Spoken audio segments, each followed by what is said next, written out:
Kamera, roll, action! Shalom, Shalom Siska. Kak.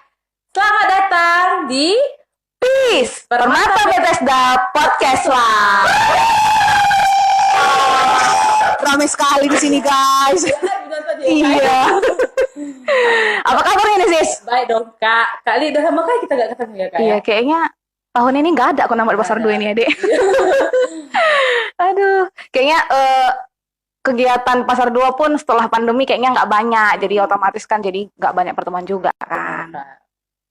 Kalau kabar teman-teman yang di rumah gimana nih Sis kira-kira? Coba kita sapa dulu ya. Iya, kita sapa dulu dong yang kira-kira yang udah masuk nih di live kita hari ini. Ada siapa aja kira-kira ya? Wah, pasti banyak Kak. Oh, Kita sudah tunggu pasti aja, Kak. dong. Oke. Udah pasti ada dong. Nah, kalau begitu kita mau ngingatkan sama teman-teman yang ada di rumah, kalau misalnya ada pertanyaan, boleh langsung kirim di kolom komentar. Iya Kak. Oke Kak. Kak, kayaknya baiknya kita berdoa dulu lah Kak. Oke, jadi sebelum kita mulai podcast kita hari ini, mari kita bersatu di dalam doa. Selamat malam ya Bapak, kami sungguh bersyukur untuk segala kasih setiamu yang bisa kami rasakan hingga sampai saat ini ya Tuhan. Kami juga bersyukur ya Tuhan bahwa hari ini kami bisa kembali berkumpul di podcast Live Permata Bethesda. Kalian tetap memberkati kami ya Tuhan sebagai MC dan juga nantinya narasumber yang akan memberikan bahan diskusi kami hari ini, dan juga Engkau memberkati teman-teman yang ada di rumah agar teman-teman juga bisa mendapatkan setiap dari firman-Mu dan bisa mereka pakaikan dalam kehidupan mereka sehari-hari. Dan juga ya Tuhan, kami berdoa juga buat orang-orang yang kami kasihi ya Tuhan, dimanapun mereka berada, Engkau tetap memberkati mereka dan juga melindungi mereka. Inilah doa kami kepadamu, haleluya, amin. Oke Kak. Nah, apalagi nih Sis kira-kira? Oke. Oh iya, kita sapa dulu Iya, Kak. sekali lagi nih kita mau sapa teman-teman kan.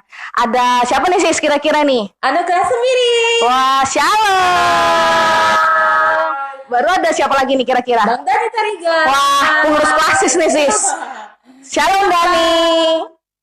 Dan ada siapa lagi nih kira-kira yang masuk Yang nih mau Sis? jadi pengantin Kak. Wah, kapan tuh?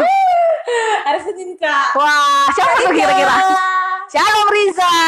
Kayaknya lagi deg-degan dia nih Sis. Oke deh Kak. Kak, menurut Kakak kira-kira tema kita hari ini apa ya Kak ya?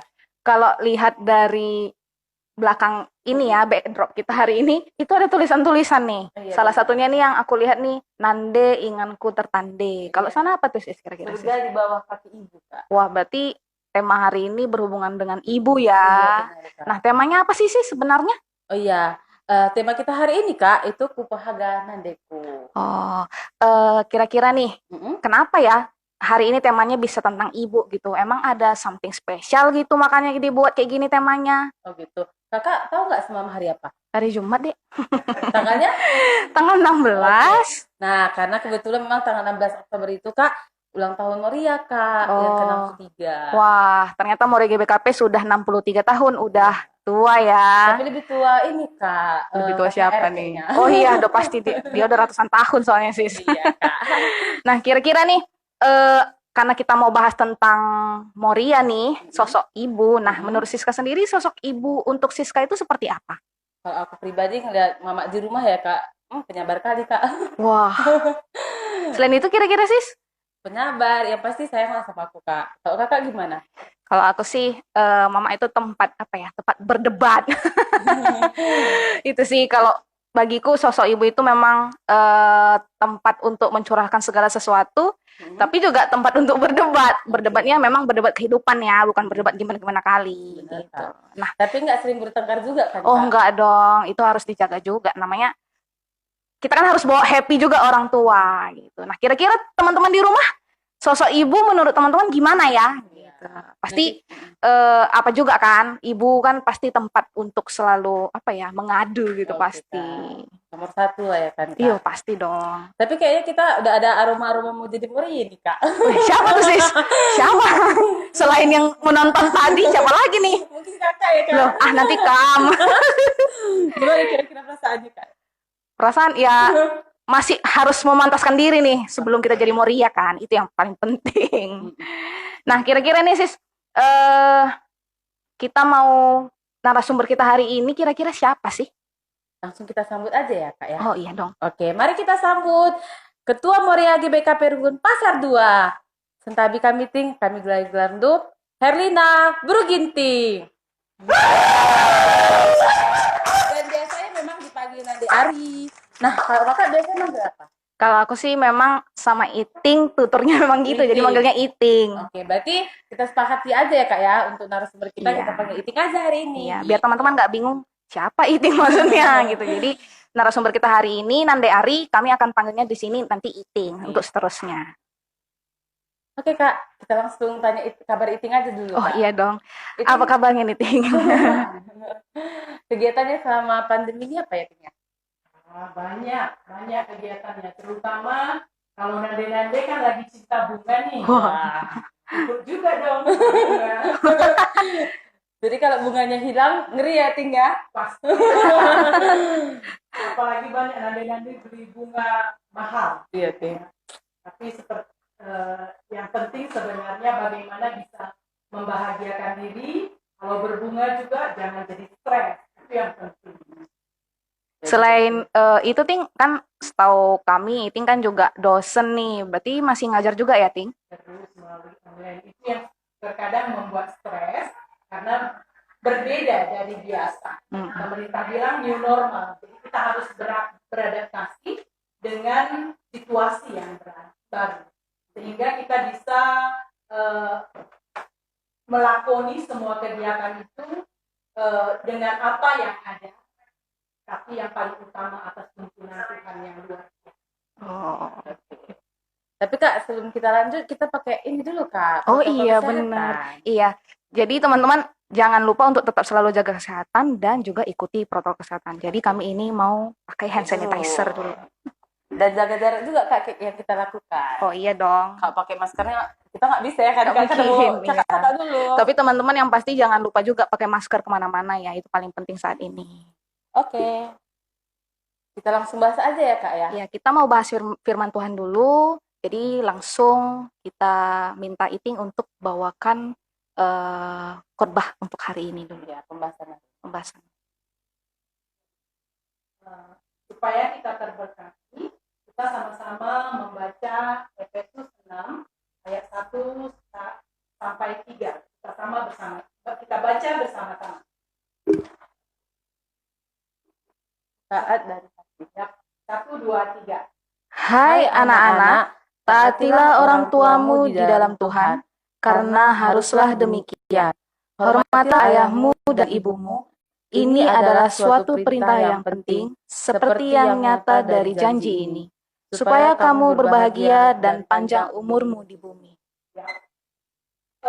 Ini satu firman Tuhan yang sangat baik. Sebelum dituliskan Rasul Paulus di kitab Efesus ini, sebenarnya firman yang sama seperti ini sudah ada di Ulangan 5 ayat 16 di dalam 10 perintah Allah yang kelima. Jadi di sini digambarkan Rasul Paulus lebih terjabar lagi menjadi 3 ayat. Jadi ini adalah hal yang mutlak yang dilakukan oleh semua orang. Karena semua kita ini adalah anak. Iting juga pernah jadi anak. Tetap menjadi anak ya. Iting juga anak karena punya ayah dan ibu. Permata juga anak karena punya ayah dan ibu. Jadi ini walaupun ini hai anak, tapi sebenarnya untuk semua orang. Namun kita tahu di dalam masyarakat ada kelompok terkecil yang disebut dengan keluarga, terdiri dari ayah, ibu, dan anak. Dan dalam satu keluarga itu biasanya ada aturan. Nah, di dalam keluarga Tuhan juga ada aturan. Hari ini kita membaca apa yang disuratkan oleh Rasul Paulus kepada jemaat di Efesus tentang bagaimana kita harus menghormati, menaati orang tua. Nah, sebelum kita bahas lebih dalam, saya mau bertanya dulu. Ada beberapa kata yang harus kita pahami supaya pendalamannya lebih dalam bagi kita. Apa itu taat? Taat itu adalah apa?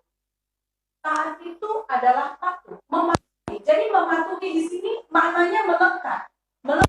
Di sini pun dikatakan, hai anak-anak, taatilah orang tuamu di dalam Tuhan. Karena haruslah demikian, harus. Ada kata harus. Jadi ini tidak ada tawar-menawar. Aku nggak mau menaati orang tuaku karena dia nggak cantik, dia nggak kaya. Aku nggak mau menaati orang tuaku dengan 1000 alasan. Tidak ada dituliskan dalam firman Tuhan. Tapi haruslah demikian. Lalu ada pertanyaan, bagaimana kalau orang tua itu memberikan satu perintah yang tidak sesuai dengan firman Tuhan? Ini baru berbeda. Karena di sini di dalam Tuhan. Di dalam Tuhan artinya di dalam kebenaran. Kebenaran harus di sini ditunjukkan. Jadi orang tua itu harus memerintahkan satu perintah kepada anak-anak yang dipatuhi, yang benar di dalam Tuhan. Jadi sebenarnya ini sempurna kalau dibaca sampai ayat keempat. Tetapi ini karena situasi yang berbeda hanya sampai ayat 3.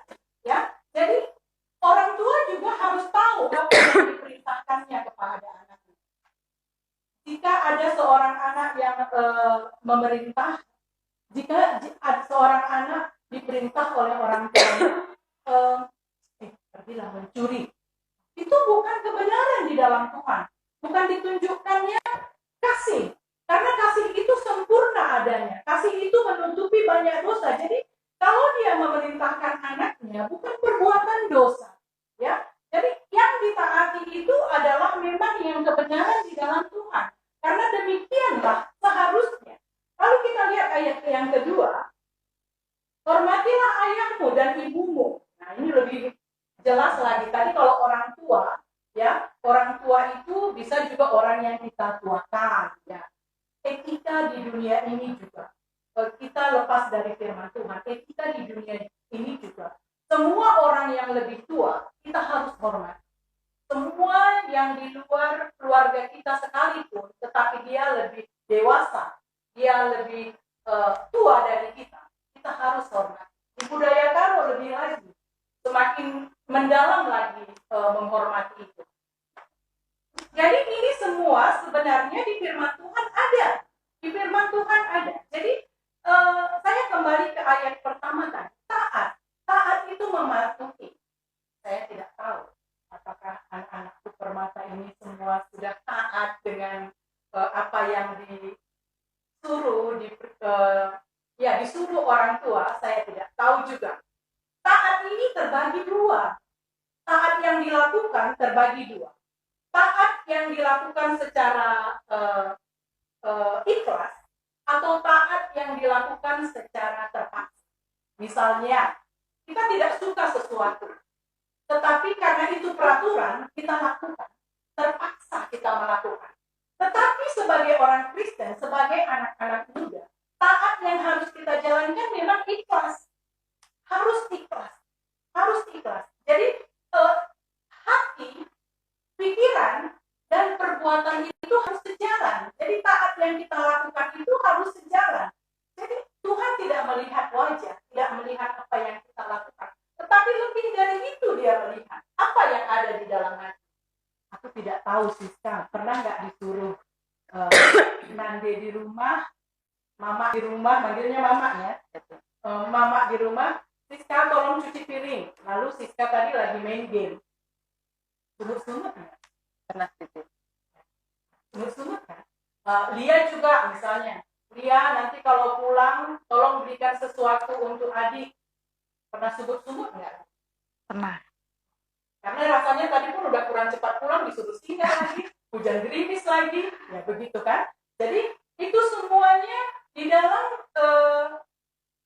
di dalam firman Tuhan sesuai dengan anjuran yang di dalam firman yang di dalam Efesus ini, kita harus ikhlas.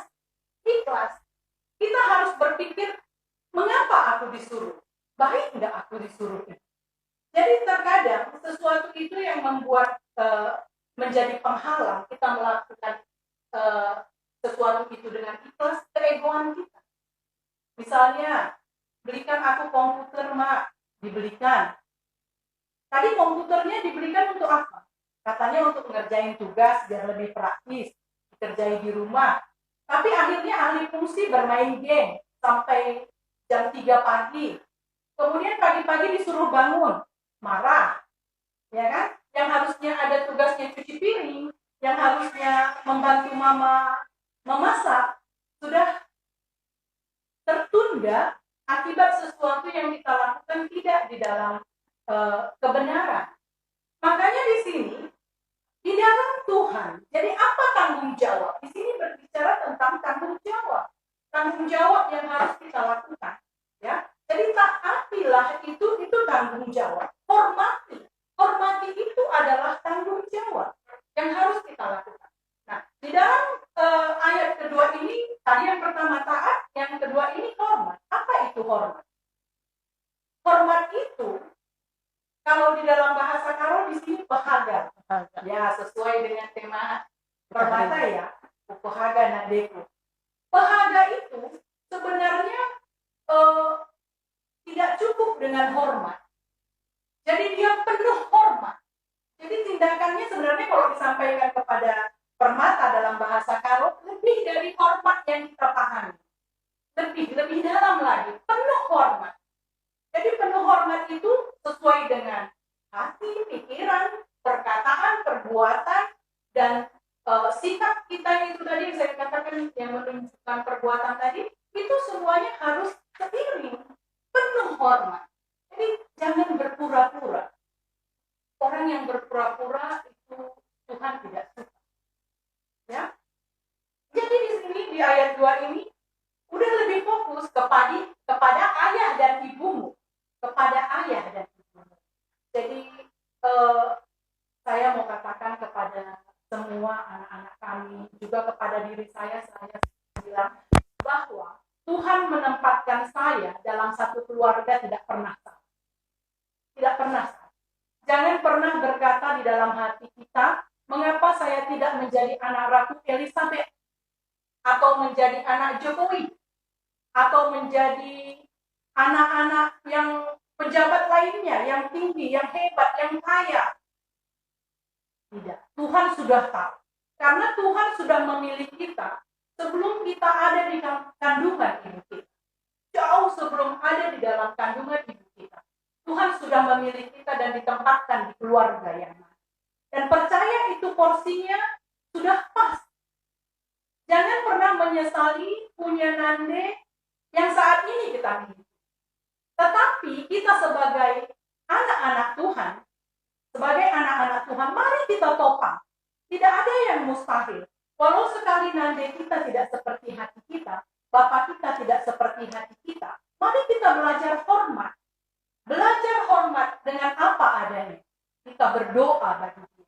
Tuhan yang bisa mengubahkan semua. Jadi jangan pernah berpikir, mengapa aku hidup seperti ini? Mengapa aku terlahir di keluarga ini? Tidak. Tuhan sudah menetapkan yang pas. Tergantung sekarang bagaimana kita melakoni kehidupan ini seturut kehendak Allah. Sama dengan apa yang hari ini kita baca. Jika kita baca ayat 3, supaya kamu berbahagia dan panjang umurmu di bumi. Nah, kalau kita hormat kepada orang tua, kita taat kepada orang tua, Tuhan bisa melihat. Tuhan bisa melihat kita. Sehingga berkat itu bisa turun. Jadi di dalam sebuah keluarga, kita bisa saling menopang di dalam keluarga. Jadi kalau kita baca di dalam firman Tuhan, satu orang yang selamat, seisi rumah diselamatkan. Satu orang yang benar di hadapan Tuhan, seisi rumah diselamatkan. Mengapa tidak? Jadi sekarang kalau nanti kita, Bapak kita tidak seperti hati kita, ya, bagaimana aku bisa menghormati mereka? Tidak. Perintah ini tetap harus dijalankan. Nanti tetap menjadi nanti, Bapak tetap menjadi Bapak, dan firman yang ayat pertama kedua ini tidak bisa. Haruslah demikian. Karena ini perintah Tuhan. Itu kalimat selanjutnya dari firman ini. Jadi, ini harus kita ikuti. Jangan pernah menyesal hidup di dalam satu keluarga.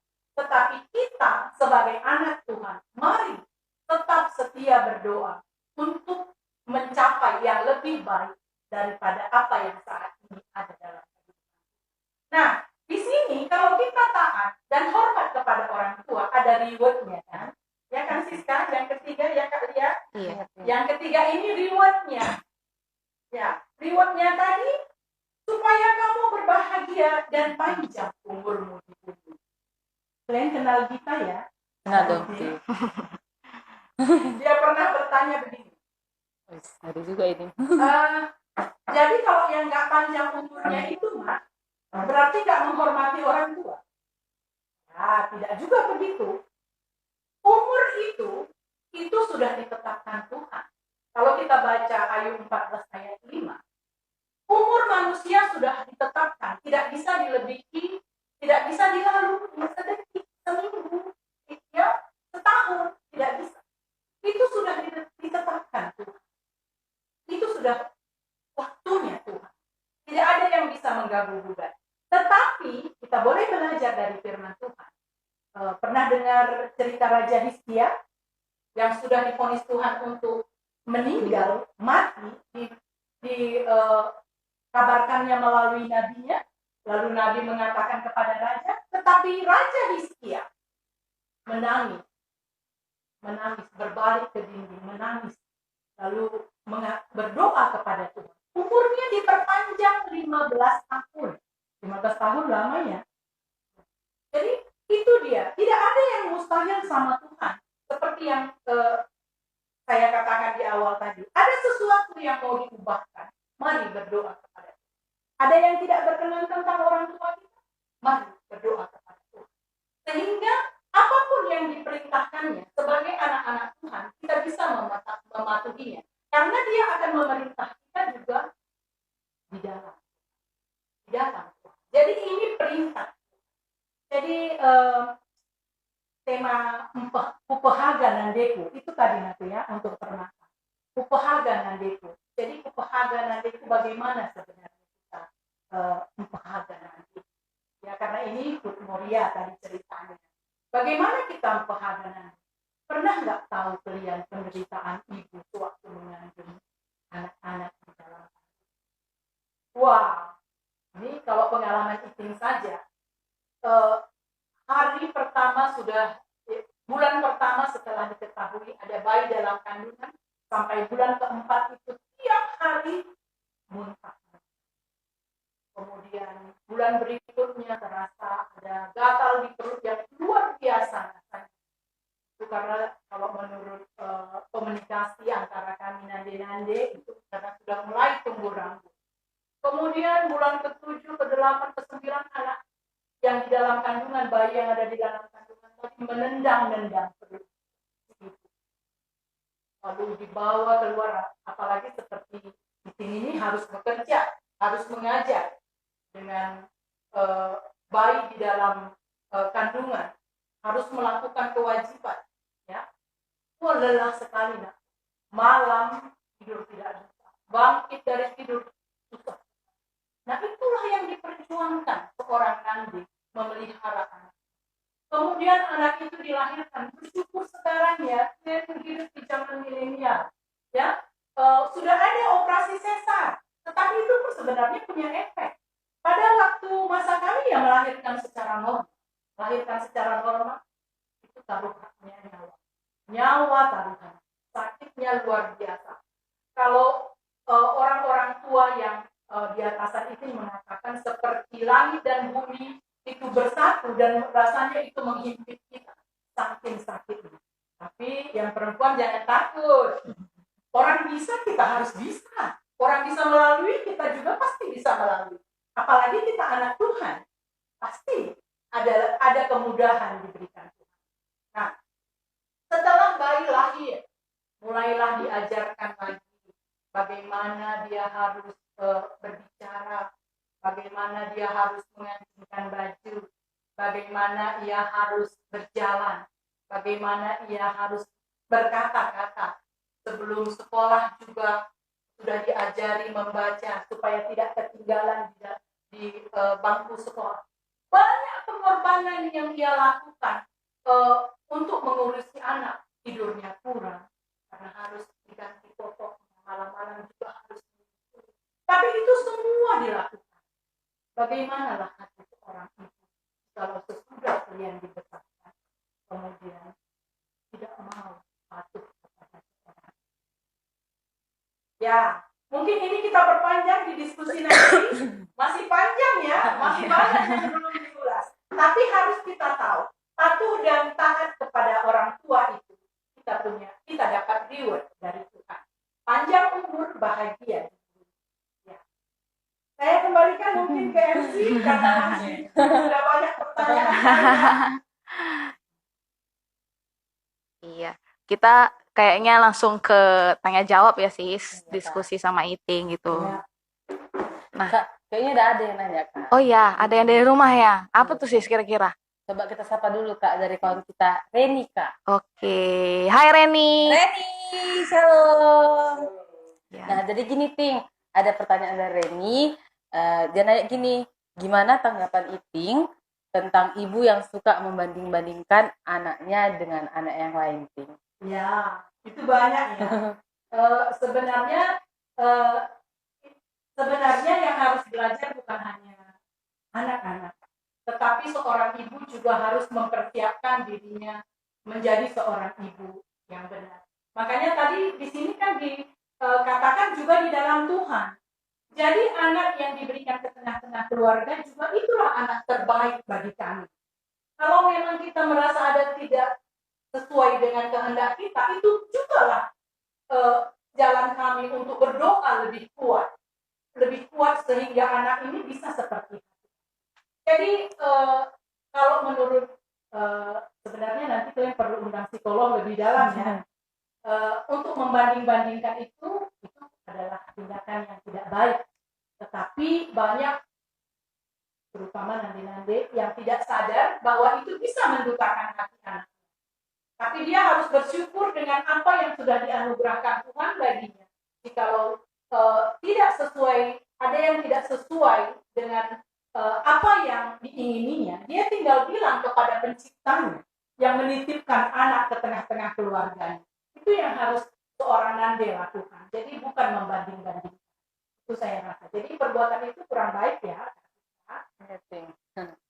Jadi jadi pengingat nih dari Iting. Jadi kita nih nanti sis sama teman-teman yang perempuan yang nanti mau jadi Moria, jangan pernah bandingkan anak, karena memang anak itu titipan Tuhan. Memang itu yang paling terbaik dikasih Tuhan sama kita calon ibu. Oke, kita lanjut lagi, Kak. Masih banyak pertanyaan. Oke. Selanjutnya nih ada pertanyaan, kita sapa dulu dari Ruth Ginting. Shalom Ruth. Shalom. Nah, ini pertanyaannya Ting. Kadang-kadang ada perbedaan pendapat atau pandangan antara orang tua, khususnya ibu dengan anak. Ada momen ketika anak menyampaikan pendapatnya, kesannya seperti membantah atau melawan. Boleh nggak dikasih tips atau cara yang tepat tentang bagaimana caranya agar bisa tetap berkomunikasi baik dengan ibu, bukan maksud melawan atau tidak taat. Oke. Kesan melawan atau kesan tidak taat itu terkadang dari sikap kita menyampaikan. Jadi kalau kita mau berdiskusi dengan orang tua juga, kita sebagai anak lihat momennya. Kalau memang momennya orang tua kita, nande kita misalnya lagi galau, apapun kita bilang mungkin dia tidak bisa menerima. Tetapi kita lihat situasi yang lebih menyenangkan sedikit. Lalu kalau kebiasaan kami di rumah, boleh kita berdiskusi. Kalau Iting selalu mengajarkan tidak pakai marah-marah. Kalau pakai marah-marah kita stop. Jadi ini memang harus dilatih. Kadang orang tua memang sifatnya menggurui. Padahal kalau anak sudah besar, itu bukan seperti anak yang baru yang diajarkan untuk berjalan, berdiri, berjalan, berlari. Bukan seperti itu. Kalau seperti kakak Siska, Kak Lia ini sudah menjadi teman kami. Jadi kami sebagai orang tua juga harus mendengar bagaimana sebenarnya apa yang ada di hati anak-anak. Sehingga anak-anak ini tidak curhatnya ke nande orang, tidak ke bapak orang gitu loh. Tetapi bapak dan nande di rumah itu siap untuk menerima curhat. Jadi anak-anak juga yang karena tadi pertanyaannya bagaimana harus supaya tidak terasa membantah. Coba lihat momennya. Boleh saya bicara nanti? Jangan marah kalau aku salah bicara. Kalau mungkin dengan diawali dengan seperti itu, dia juga mungkin terhentak, ya kan? Terhentak bagaimana harus dia menyikapi apa yang mau dibicarakan oleh si anak. Tetapi memang terkadang kita ada miskomunikasi di rumah. Si anak juga ngomong dengan keras. Nah, dia tadi sudah lebih emosi. Ada ande kelaku pikirnya kan, nggak sopan pikirnya gitu. Tetapi seperti kata Kak Alia tadi, dia juga calon ande ya ke depannya yang perempuan-perempuan ini harus kita juga punya fase. Kapan dia itu menjadi anak yang memang mutlak kita didik, yang memang dia harus mendengarkan perkataan kita. Kapan dia menjadi sahabat? Kapan dia menjadi mitra kita? Kalau dia nanti sudah berumah tangga, kan bisa kita campuri lagi rumah tangganya. Jadi jangan karena dia anak, lalu tetap anak. Bukan. Ada fasenya juga yang harus disikapi oleh orang tua. Tapi yang untuk saran saya kepada anak-anak, marilah berbicara dengan santun. Lihat momennya sehingga situasinya pas. Itu yang mungkin saya sampaikan. Oke. Kak, kira-kira ada pertanyaan lagi nggak, Kak? Dari kakak aja. Kalau dari aku nih ya, kayaknya sih apa ya? Tadi kan udah dirangkum Iting cukup jelas sih menurut aku gitu. Jadi terus teman-teman pun juga udah nanya. Biasanya kan kita jadi anak ini taunya ngelawan aja gitu. Udah dijawab sama Iting gitu. Jadi memang benar-benar jadi wah pengingat juga nih sama aku khususnya gitu. Kalau kamu sendiri sih kira-kira ada nggak pertanyaan khusus? Langsung ke ini aja sih Kak, kayak tema kita yang tadi kan tentang Oh iya benar. Ini kan tentang Hut Moria, Ting. Kira-kira Iting tahu nggak kenapa sejarah asal-usul Moria ini bisa terbentuk gitu? Langsung dijawab ya.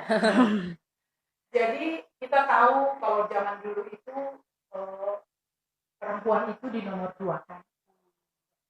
Di nomor 2 kan. Jadi itu hampir di semua bangsa, terus terkhusus ya yang patriarki gitu. Patrilinya, yang garisnya dari saya. Itu perempuan itu di nomor 2. Kalau di bangsa kita sendiri itulah makanya Kartini berjuang untuk mengangkat derajat perempuan. Di GBKP juga begitu. Pada tahun 1930, tepatnya 30 Juli, itu beberapa perempuan hebat, saya katakan perempuan hebat, karena ini nanti menjadi cikal bakal Moria, berkumpul di dalam, dia singkatannya CMCM, ya, itu CMCM itu ada kelompok wanita yang diprakarsai oleh Nora van der Burg, kemudian juga Dr. De Clay, kemudian juga ada Suster Meyer, dan 2 perempuan, Pertumpun Berupurba dan Nimai Berupurba. Mereka memprakarsai, membentuk kelompok wanita. Pada waktu itu 30 Juli 1930 ada 24 orang ya di HIS, di sekolah HIS Kabanjahe. Mereka berkumpul membentuk CMCM itu tadi, ya, kelompok Kristen perempuan. Tetapi kegiatannya apa? Berbicara tentang kesehatan, berbicara tentang pendidikan, berbicara tentang kegiatan-kegiatan kewanitaan. Nah, ini awalnya mendasari pembentukan Moria. Setelah Nora van der Burg pergi, digantikan oleh Nora-Nora yang lain yang menjadi misionaris datang ke Indonesia, khususnya ke GBKP, itu diteruskan. Sehingga pada tanggal 16 Agustus 1957 dibentuklah perkumpulan wanita Karo di GBKP yang disebut dengan Moria. Lalu kenapa Moria? Kenapa namanya Moria? Kalau saya amati memang tidak ada dituliskan dalam sejarah.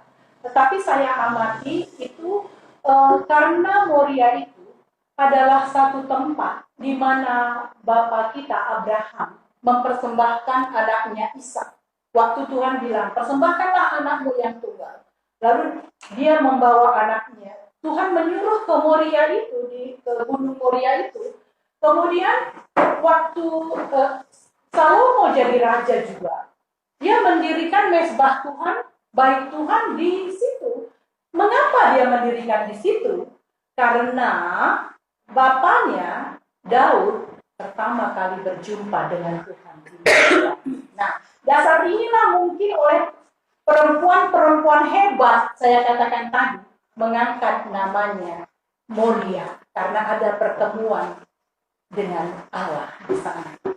Yang mungkin saya katakan sejarah singkat Moria. Nah, kemudian berkembang terus sampai sekarang Moria itu sudah luar biasa. Banyak kegiatan Moria yang mencoba mengambil bagian terkhusus di dalam peningkatan kesejahteraan rumah tangga dan pelayanan di gereja. Itu yang mungkin saya bisa sampaikan, Siska.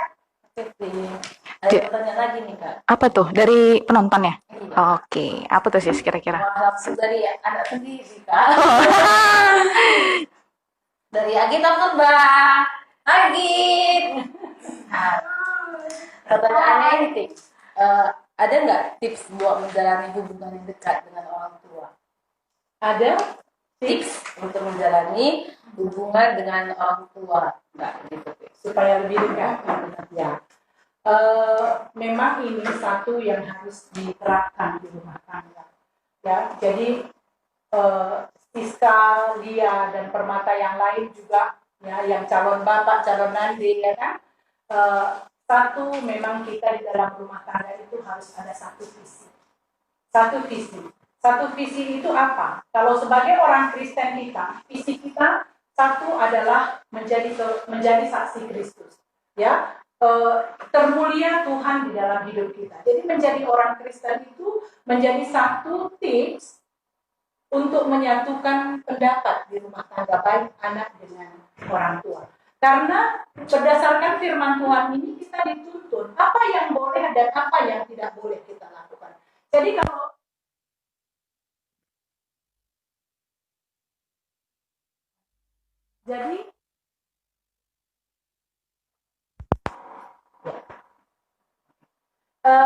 jadi kalau kita misalnya ada satu pandangan yang sama, berarti kita pasti jalan seiring.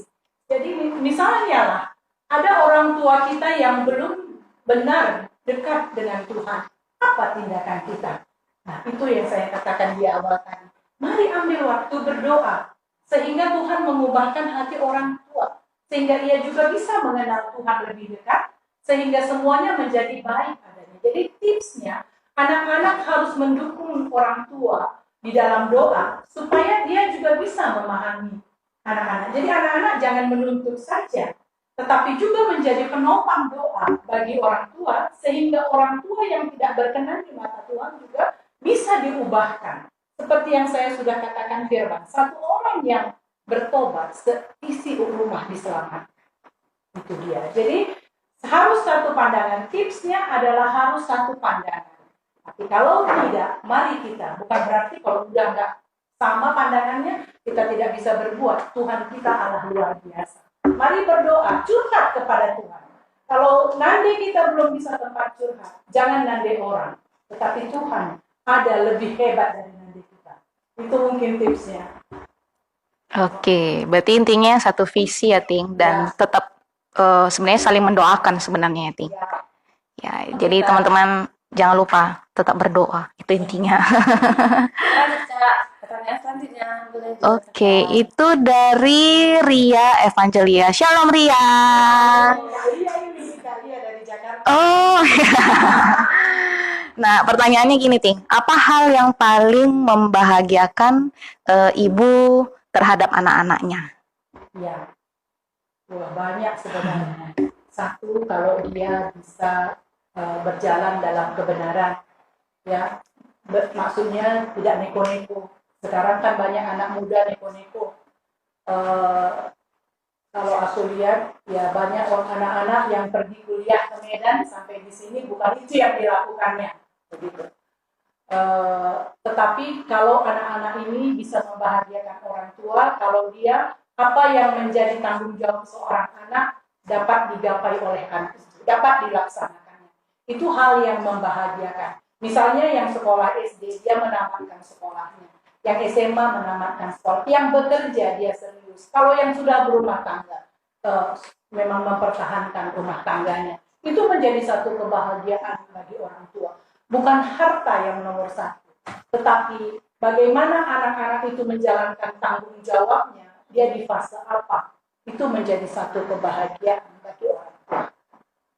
Jadi orang tua itu bukan harus dikasih gift, bukan dikasih hadiah, bahagia. Tetapi anak-anak itu bisa melakukan apa tanggung jawabnya sesuai dengan level hidupnya. Itu menjadi kebahagiaan bagi orang tua.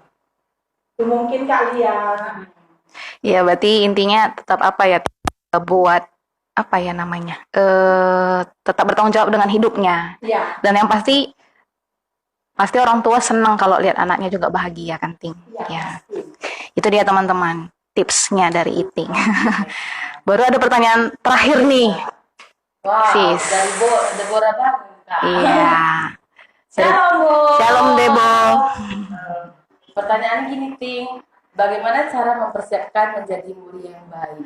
Wah, kayaknya Bora udah pengen jadi Moria, guys. Dia sudah dekat ini ya. Selamat dia menikah. Wah. Udah tamat, Ting. Selamat Bora. Udah ada impalnya di rumah selalu. Oh iya, memang dia. Ya,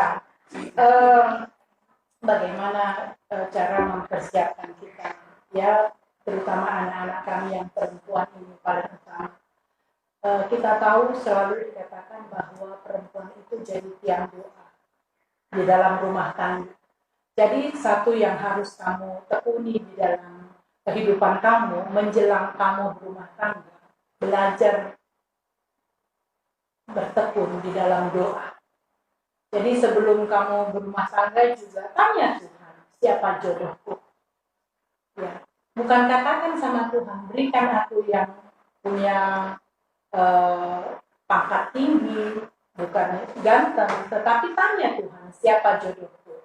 Jodohku berikan yang seturut kehendak Tuhan. Karena Tuhan tidak pernah salah bertindak. Doakan. Kalian sudah pernah berdoa belum? Nanggung-nanggung, Ting.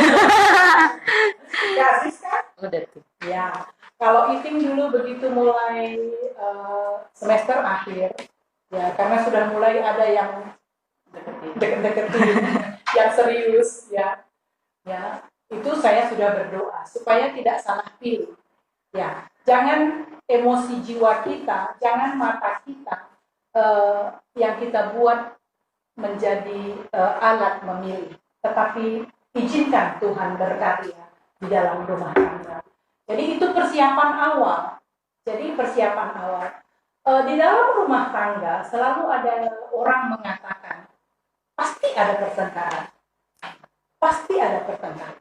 Orang selalu mengatakan itu pasti ada pertengkaran. Kalau itu bilang tidak. Nanti mungkin kalian boleh tanya-tanya ke anak-anak. Saya dengan Bulan, ya, kalaupun kami pernah berselisih paham mungkin 2 kali, sudah hampir mencapai 30 tahun rumah tangga. Berselisihnya itu saya rasa cuma 2. Ya memang ada yang tidak sesuai dengan hati kita, ada yang tidak sesuai dengan hati kita. Tetapi bagaimana kita menyikapinya itu tidak perlu terbantah.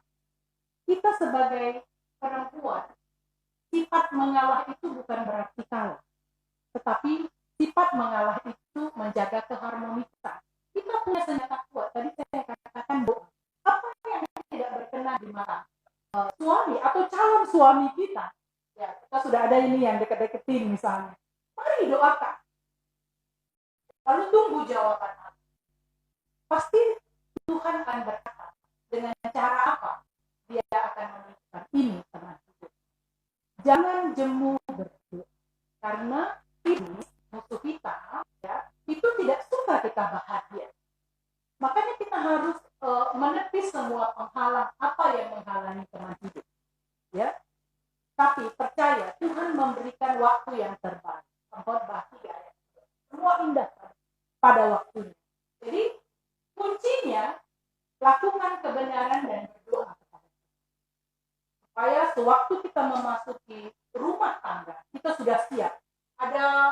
eh, senjata kita untuk menangkis semua yang membuat kita tidak suka. Kalau kita tidak suka, kita berdoa. Katakan kepada Tuhan, kita menangis, ya, karena Tuhan memperhatikan orang yang hancur hatinya. Tapi kalau dibilang ke teman sebelah, di lakiku andai baju, iya aku lebih di lakiku. Ada lagi yang bilang, dia aku bagiin kue, sudah kami lagi ya. Jadi enggak, bukan ke situ. Jadi mulai dari sekarang, siapkan diri, berlatih berdoa, supaya semuanya kita dimampukan di dalam memasuki rumah tangga. Itu sih yang paling utama, yang saya rasakan dan juga hasil-hasil komunikasi di teman-teman persekutuan. Akhirnya doa yang laki pun gitu ya nih. Iya, laki-laki juga. Karena dia juga bisa salah pilih. Kalau misalnya dia takut dapatkan perempuan cerewet, ya, dia harus bilang sama Tuhan supaya diubahkan. Tuhan sanggup. Bagus sekali ya Kak pembahasan hari ini. Apa? Tapi kayak kita udah sampai ke kesimpulan lah Kak. Coba dari Kakak kesimpulannya apa Kak? Kesimpulannya sih yang pasti kita tetap harus ya dengan cara bertanggung jawab dengan kehidupan kita dulu. Supaya nantinya pada akhirnya kita yang akan menjadi orang tua pun juga siap untuk bisa menghadapi anak. Oke, coba kalau dari Iting? Upahaga nande itu sebenarnya bukan hal sulit yang dilakukan, tetapi kuncinya mau melakukan sehingga semuanya menjadi baik. Upahaga nande tidak ada ruginya, tetapi itu menjadi satu berkat bagi kita untuk menjalani kehidupan ke depan lebih baik lagi. Itu mungkin. Kalau aku sih lebih ke jadilah anak taat. Itu harus dia. Masuk ke ayat Alkitabnya tadi. Oke, Ting kita udah di penghujung acara nih Ting. Jadi kita mau buat Ting mau ya. Saya yang pilih. Ya. Oke. Kita bersatu di dalam doa. Allah Bapa yang baik, Allah yang bertahta di kerajaan surga, Allah yang kami kenal melalui Yesus Kristus Juru Selamat kami yang hidup. Terima kasih Tuhan buat acara podcast Permata Rumbun Pasar 2 hari ini. Engkau begitu luar biasa, Engkau begitu hebat Tuhan, memakai semua anak-anak kami Permata untuk dapat memprakarsai program ini.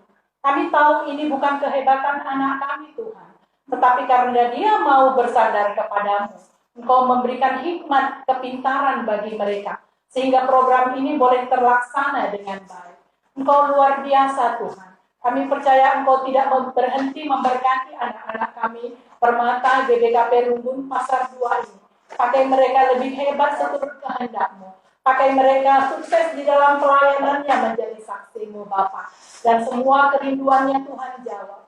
Di dalam keaktivitasannya sehari-hari, Tuhan Engkau menemani dia, menuntun dia sehingga mereka tetap berjalan dalam kebenaran. Yang merindukan sukses studinya Tuhan Engkau berkati.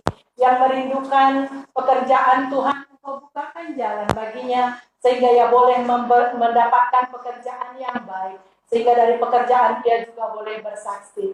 Tuhan, dan juga bagi teman-teman kami yang membutuhkan teman hidup, yang merindukan teman hidup Bapa. Engkau menunjukkan siapa teman hidup. Kami klaim janji-Mu, Tuhan menciptakan orang berpasang-pasangan. Engkau menjauhkan semua bagi mereka penghalang berkat, baik berkat keberhasilan di dalam studi, pekerjaan, dalam teman hidup juga Bapa. Kami serahkan Tuhan yang menghalau itu semua, sehingga anak-anak kami ini boleh berhasil.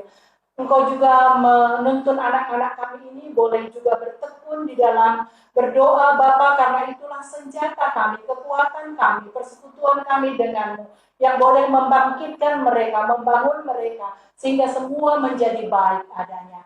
Kami percaya Tuhan memberkati mereka, Engkau juga memberkati keluarga mereka, pribadi lepas pribadi, orang tua, adik kakak mereka Tuhan, Engkau memberkati semuanya, Engkau mencukupkan segala keperluannya, Engkau juga memberikan semua kerinduannya Bapa, sehingga semua menjadi satu pujian di dalam kehidupan mereka, dan mereka boleh bersaksi dari semua berkat yang Tuhan curahkan bagi mereka. Terima kasih Tuhan Yesus. Sebentar kami juga akan berpisah di dalam acara ini. Tuhan memberkati semuanya. Jikalaupun ada yang pulang ke rumah masing-masing atau masih harus stay di studio ini, Bapak, Engkau memberkati sampai mereka bisa menyelesaikan apa yang menjadi tanggung jawabnya. Bapak, kami percaya untuk kegiatan di minggu-minggu depan, untuk selanjutnya siapa yang menjadi narasumber, siapa yang menjadi MC, siapa yang menjadi koordinator perangkat, Tuhan berkati, berikan hikmat semuanya, mampu mereka lakukan dengan baik. Dan semua perlengkapan ini mari Tuhan kuduskan, sucikan, dan tetap boleh terjaga dengan baik, tidak ada kerusakan, sehingga acara ini boleh berjalan dengan baik. Terima kasih Tuhan Yesus. Inilah doa kami yang kami serahkan ke dalam satu nama Yesus Kristus Juru Selamat kami yang hidup. Kita katakan sama-sama, amin.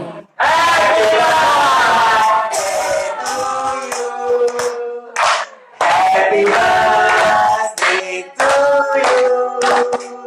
Happy birthday, happy birthday, happy birthday to you.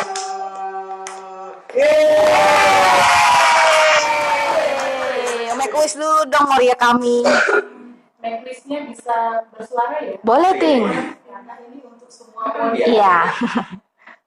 Tuhan Yesus, Engkau memberkati semua Moria dimanapun berada, khususnya Moria Lumbun Pasar 2, khususnya juga orang tua, anak-anak kami Permata semuanya Tuhan, biarlah mereka juga boleh menjadi Moria yang tangguh, sehingga mereka juga boleh Tuhan mengerti kehendak-Mu dan bisa mendidik anak-anak kami ini, mempersiapkan menjadi saksi-saksi Kristus yang luar biasa. Tuhan Yesus memberkati semua Moria dan semua anak-anak Moria. Haleluya, amin.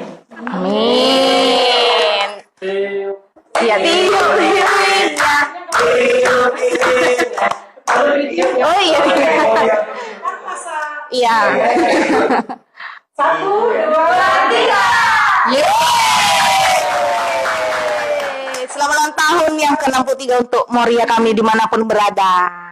Ini perwakilan Permata yang mengucapkan wish-nya. Ya, silakan siapa yang mau ini dari pengurus Runggun yang mau ngucapin wish-nya. Wah, surprise ya. Aduh. Kok ini?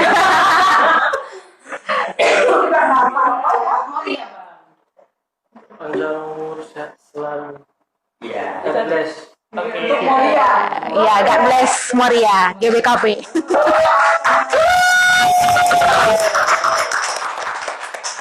Gugus saya. Oh, Ada lagi tambahan? Ada nggak kira-kira lagi tambahan dari apa teman-teman Runggun atau mungkin dari yang ada di sini? Nggak ada, Kak. Oke, langsung kita tutup aja ya, Kak. Oke, kita mau tutup acara kita hari Oke, ini. dan Sabtu depan, Kak, kita masih ada podcast lagi, Kak. Yang pastinya dengan narasumber terbaik. Apalagi, Kak, yang terbaru? Dengan MC yang berbeda pastinya, guys. Dan suasana yang berbeda. Oh iya, Oke, pasti. ditunggu. Sampai jumpa teman